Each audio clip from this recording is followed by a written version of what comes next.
tenue en route, ça surprend. Et puis après, on s'y fait très bien et ça accroche. Oui. Je m'attendais pas du tout à ça. Mais si vous le faites. Ah ouais, Les sensations à plat, mais on prend sent bien quand même l'air de la la moto, mais...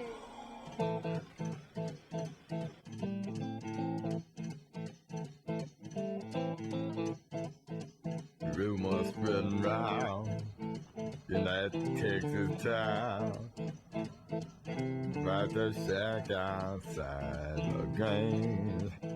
And you know what I'm talking about. Just let me know if you wanna go to that home out on the range. You got a lot of nice girls. D'abord, vous avez raison de dire que c'est un drôle d'engin parce que c'est quelque chose qui ne ressemble à rien de ce que j'ai eu l'occasion de pratiquer jusqu'ici. On m'avait dit c'est ni une moto ni une voiture. Effectivement, je suis venu avec deux de mes collaborateurs, qui est un pilote de circuit et l'autre qui est un motard.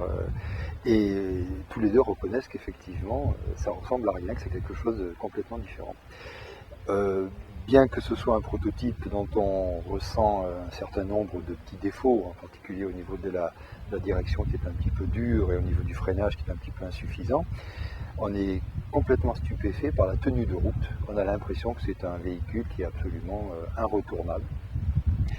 Et compte tenu des améliorations dont on nous a parlé, notamment en ce qui concerne le train avant et la capacité de tourner d'une façon un petit peu plus confortable, parce que pour l'instant c'est vrai que c'est un petit peu dur, on peut dire que c'est vraiment quelque chose qui, pour moi, me paraît être extrêmement intéressant. Alors, le problème qu'on a souvent en France, c'est que, évidemment, c'est le problème des homologations, mais là il se trouve que cet engin est homologué. Il se trouve que sur le plan mécanique, c'est un véritable mécano et qu'on va pouvoir bénéficier en permanence sans faire de recherche fondamentale autre que justement le système lui-même, qui est finalement très ingénieux au départ, qui a été breveté, qu'on va pouvoir bénéficier de toutes les améliorations sur les différentes parties du véhicule, que ce soit en termes de freinage, en termes de boîte à vitesse, en termes de motorisation, de suspension. Et ce qui me paraît très intéressant dans le concept aussi, c'est qu'on veut en faire un véhicule qui sera un véhicule de tous les jours, mais que l'approche est la même que celle que nous avons nous chez GT2I, c'est-à-dire qu'on estime que pour pouvoir faire du tous les jours, il faut d'abord être passé au niveau de la compétition pour avoir vécu dans des conditions extrêmes. Et le fait de construire un engin qui se fera connaître sur les circuits, alors on ne sait pas très bien lequel encore, parce qu'on ne sait pas dans quelle catégorie on va le faire courir, est certainement un élément en termes de communication et de fiabilité qui est extrêmement intéressant. Donc moi je suis très, je dirais pas agréablement surpris, parce qu'on m'avait déjà présenté ce projet que je trouvais intéressant, mais je continue de le trouver intéressant, je dirais même de plus en plus intéressant.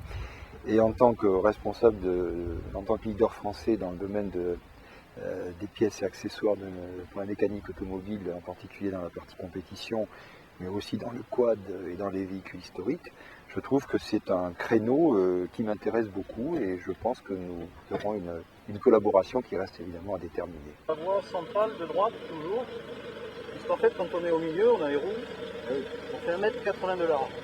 En tant qu'utilisateur, la première impression, oui, parce que d'abord il surprend, il intrigue, il fait plaisir.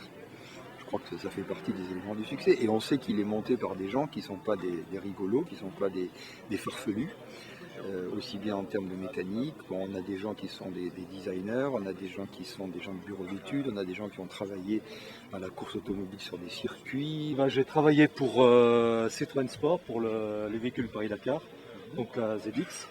Donc là c'était un moteur d'1,9 litre turbo.